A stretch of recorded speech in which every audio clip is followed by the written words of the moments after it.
Hey everybody, welcome to Perry TV where we show both sides of the coin. We got Megyn Kelly on Piers Morgan. She's great, interesting, got a wacky agenda. Piers Morgan, he just likes the controversy. And just a sidebar, dumbest move ever was CNN firing Larry King and putting Piers Morgan on. Anyway, that's just me. Of dollars Trump was touting that they were offered to donate to the United States just to be nice guys and have great relations. You think they're going to spend that on us now?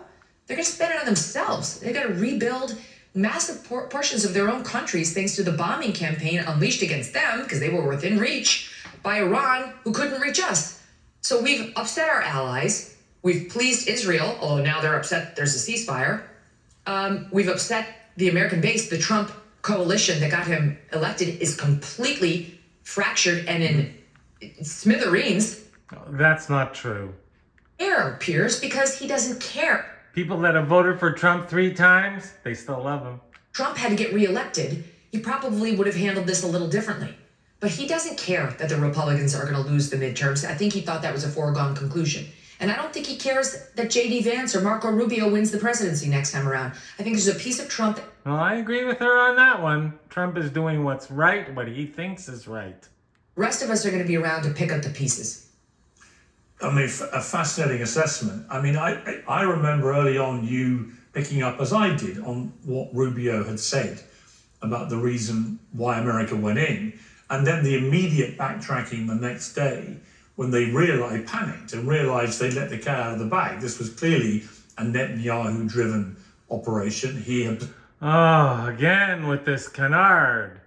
Yes, Bibi Netanyahu doesn't like Iran. Who would? Iran spends billions of dollars going after Israel. But that doesn't mean Bibi's been preaching that since Clinton and Obama and Biden. I mean, the president makes the final decision and nobody tells Trump what to do. Israel's behest. Now, it wasn't at Israel's behest. If we said that. This was And look at Megyn nodding like the dummy she is. These minds. And then you read this deep dive in the New York Times. Fascinating.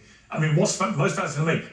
Yeah, New York Times shows a timeline of, they find ways of making it look like they forced Trump into doing something.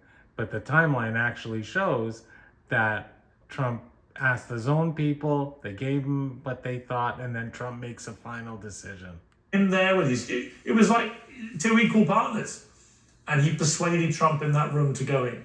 And I think Trump will regret this. Well, you're right, he may not care. He may want to just say, moving on, it's a big victory, blah, blah, blah. But the reality...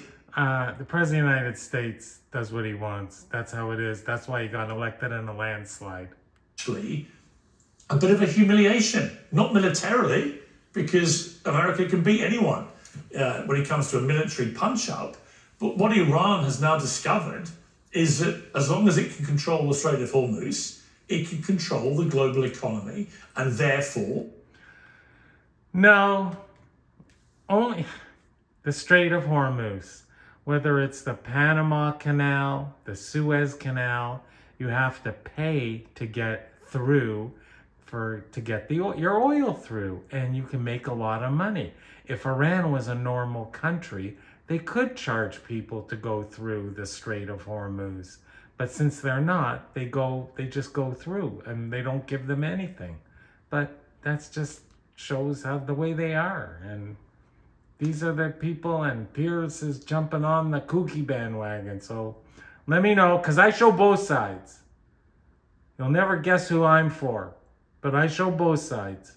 So I'm showing Megyn and Piers and giving them airtime on my channel, which, as I know, I get the message. I'm not a big channel, a small channel.